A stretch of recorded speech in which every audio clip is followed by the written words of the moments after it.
Menarik jodoh dengan law of attraction. Mungkin teman-teman sudah tahu ya, hukum law of attraction, yaitu hukum tarik-menarik. Berarti bagaimana nih agar kita menemukan jodoh kita, menjemput jodoh kita dengan teknik law of attraction. Ya, semua teknik-teknik atau tips-tips yang saya berikan di VT-VT saya sebelum ini, silahkan ditonton semuanya buat Anda yang belum menonton. Semuanya itu adalah dalam rangka kita menggunakan law of attraction. Ya, kita menjemput jodoh kita dengan hukum alam. Tapi ada beberapa yang ingin saya ceritakan di video ini, bagaimana kita memanfaatkan hukum tarik-menarik. Pertama, ketika dulu mungkin kita itu ketika ada teman kita atau saudara kita itu menikah, mungkin di sini tuh ada rasa sedih gitu ya, ada rasa kok itu teman saya duluan, kok saudara saya udah ketemu jodoh duluan, kok tetangga saya menikah duluan, saya kapan? Itu rasanya tuh ada rasa sedih, ada rasa cemburu mungkin gitu ya, dan lain sebagainya. Nah, coba kita switch ya, kita ubah perasaan kita ketika ada orang yang menikah, itu kita ubah dengan perasaan bahagia, perasaan syukur, perasaan ikut sukacita ya dengan kebahagiaan orang lain. Ini sangat efektif untuk kita tuh membangun ya vibrasi kita untuk menjemput jodoh kita dengan law of attraction. Jadi ketika kita ada teman, ada saudara, ada tetangga yang menikah, kita ikut bahagia, kita ikut sukacita dengan kebahagiaan mereka. Jika selama ini mungkin kalau ada orang yang nikah, kita tuh hawanya sedih atau hawanya cemburu atau iri gitu ya. Nah, coba kita ubah rasa yang ada di dalam diri kita dengan rasa bahagia, rasa ikut bersyukur, rasa ikut bersukacita. Menikah itu berarti kita berbagi sukacita, berbagi kebahagiaan, berbagi tanggung jawab, dan lain sebagainya dengan pasangan hidup kita. Berarti lakukanlah saat ini meskipun kita masih single, kita juga sudah senang berbagi. Karena kalau dalam pernikahan kita egois, kita maunya menang sendiri, itu pernikahannya jelas akan tidak bahagia. Untuk menuju pernikahan yang bahagia, kita harus menurunkan ego kita ya, sehingga kita tuh bisa berbagi dengan pasangan hidup kita.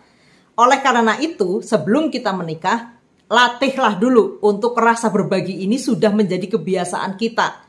Kita berbagi rezeki ya, kita berbagi kebahagiaan, kita menyenangkan orang lain ya, kita membantu orang lain, kita turut simpati dengan penderitaan orang lain, kita turut membantu apa yang bisa kita bantu ketika ada orang lain membutuhkan bantuan kita. Itu adalah tanda-tanda kita tuh sedang berbagi kepada orang lain. Sehingga itu kayak menunjukkan ke semesta gitu ya, bahwa kita sudah siap berbagi juga dengan pasangan hidup kita. Jadi ketika kita sudah membiasakan diri kita untuk berbagi ya, apapun bentuknya, itu menunjukkan bahwa kita juga siap berbagi untuk mengarungi mahligai rumah tangga. Kemudian yang ketiga, awali setiap hari dengan rasa syukur. Meskipun kita mungkin sedang sedih, kita sedang kena mental karena belum ketemu dengan jodoh kita ya, kita sedang diliputi tekanan batin dan lain sebagainya gitu ya mungkin. Tetapi itu hanyalah sebagian kecil dari seluruh karunia yang diberikan oleh Allah kepada kita. Iya kan? Kita mungkin banyak sekali sudah diberikan rezeki, diberikan karunia, kita masih diberi kesehatan, kita masih diberi rasa enak untuk makan, kita masih bisa bekerja dan lain sebagainya. Itu kan sebuah karunia yang sebenarnya tuh banyak, tetapi karena seringkali satu hal, yaitu belum ketemu jodoh, akhirnya kita tuh kayak semuanya gelap. Yang ada adalah permasalahan saya, yaitu belum ketemu jodoh saya. Sehingga semua karunia-karunia Tuhan yang sudah diberikan itu lenyap, hilang, tidak kelihatan oleh kita, tidak dirasakan oleh kita. Nah, mulai hari ini, awalilah setiap hari kita dan sepanjang hari kita itu dengan rasa syukur bahwa kita masih diberikan karunia yang sangat banyak.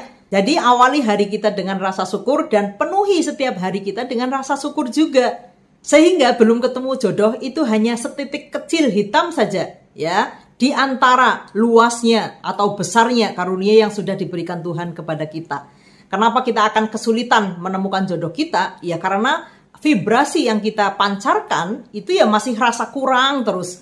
Kurang karena belum ketemu jodoh, kurang karena belum dikasih jodoh. kurang karena belum menikah. Akhirnya yang terpancar adalah vibrasi kurang. Itu yang akan semakin menjauhkan kita dari jodoh kita. Sehingga ketika setiap harinya yang kita pancarkan adalah rasa syukur kita dari kedalaman hati kita, mudah-mudahan itu akan menjadi jalan untuk memudahkan kita menemukan jodoh kita. Karena siapa yang banyak bersyukur, dia akan ditambahkan, ya kan? Jadi untuk bisa menarik jodoh kita, ya kita pancarkan ya rasa syukur kita sehingga kita mampu tuh nanti menjemput atau menarik nih jodoh yang terbaik untuk kita. Ya demikian ya VT saya tentang cara untuk kita mengatasi kegalauan kita karena belum ketemu dengan jodoh. Simak semua videonya, jangan hanya satu video saja.